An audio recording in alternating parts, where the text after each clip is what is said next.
Friends, sun card represent ಆಗಿದೆ. ಕೆಲವೊಬ್ಬರಿಗೆ long distance relationship ಅನ್ನ ರೆಪ್ರೆಸೆಂಟ್ ಮಾಡ್ತಾ ಇದೆ.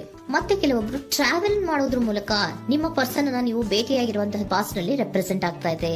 ನಿಮ್ಮ ಪಾಸ್ಟ್ ನಲ್ಲಿ ನಿಮ್ಮ ಲವ್ ಲೈಫ್ ನ ವಿಚಾರದಲ್ಲಿ ಒಂದು ರೊಮ್ಯಾಂಟಿಕ್ ಇತ್ತು, ಒಂದು ರೀತಿಯ ಕ್ಯೂರಿಯಾಸಿಟಿ ಇತ್ತು, ಒಂದು ಎಂಜಾಯ್ ಇತ್ತು. ಕೆಲವೊಂದು ರೀತಿಯ ಮೆಸೇಜ್ ಗಳನ್ನ ಎಕ್ಸ್ಚೇಂಜಿಂಗ್ ಮಾಡ್ಕೋತಾ ಇದ್ರಿ, ಫೋನ್ಗಳ ಮೂಲಕ ಅಥವಾ ವಾಟ್ಸ್ಆಪ್ ಗಳ ಮೂಲಕ ಮೆಸೇಜ್ ಗಳನ್ನ ಕಳಿಸ್ಕೊಳ್ಳುವಂತಹದ್ದು, ಒಂದು ರೀತಿಯ ಕ್ಯೂರಿಯಾಸಿಟಿ, ಎಕ್ಸೈಟ್ಮೆಂಟ್ ಗಳೆಲ್ಲ ನಿಮ್ಮ ಲವ್ ಲೈಫ್ ನ ವಿಚಾರದಲ್ಲಿ ಇತ್ತು.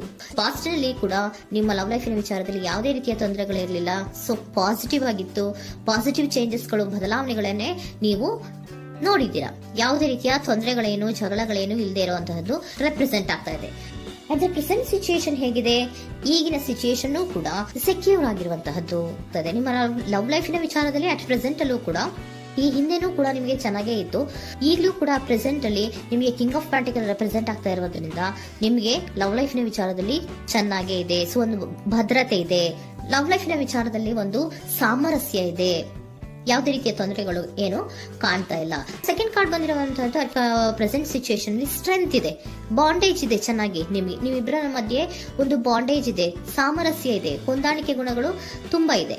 ಆದ್ರೂ ಕೂಡ ಅಟ್ ಪ್ರೆಸೆಂಟ್ ಅಲ್ಲಿ ಕೆಲವೊಂದು ವಿಚಾರಗಳ ಬಗ್ಗೆ ಅನುಮಾನವನ್ನ ಪಡ್ತಾ ಇರುವಂತಹದ್ದು ರೆಪ್ರೆಸೆಂಟ್ ಆಗ್ತಾ ಇದೆ.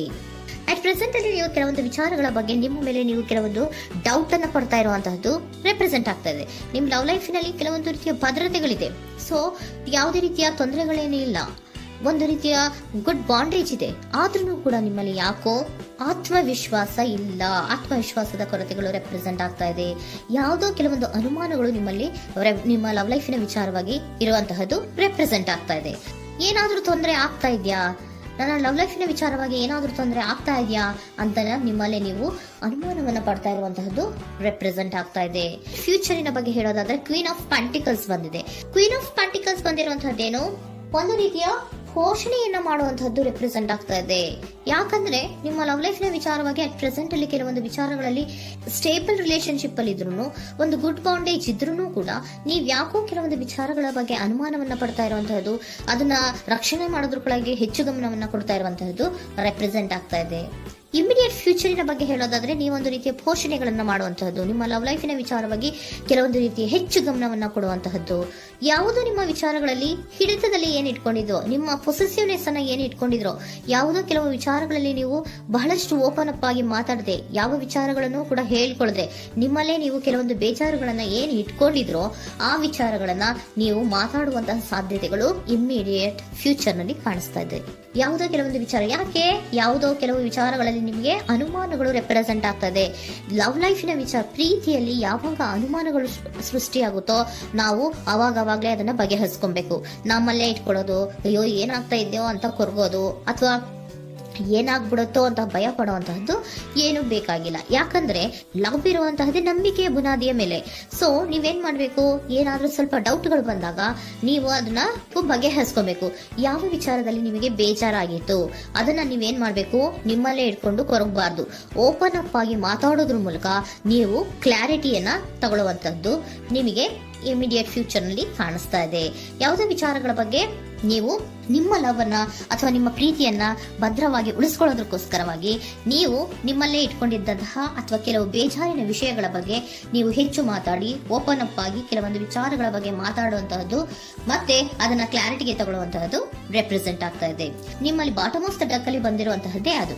ಖುಷಿಯಾಗಿರ್ಬೇಕು, ಸಂತೋಷವಾಗಿರ್ಬೇಕು, ನಮ್ಮ ಲವ್ ಲೈಫಿನ ವಿಚಾರದಲ್ಲಿ ಒಂದು ಎಂಜಾಯ್ ಇರಬೇಕು, ಮತ್ತೆ ನೆಮ್ಮದಿ ಇರಬೇಕು, ಯಾವುದೇ ರೀತಿ ಗಲಿಬಿಲಿಗಳಿರಬಾರ್ದು ಅನ್ನೋಂತಹದ್ದೇ ನಿಮ್ಮ ಎನರ್ಜಿಯಲ್ಲಿ ರೆಪ್ರೆಸೆಂಟ್ ಆಗ್ತಾ ಇರೋದು.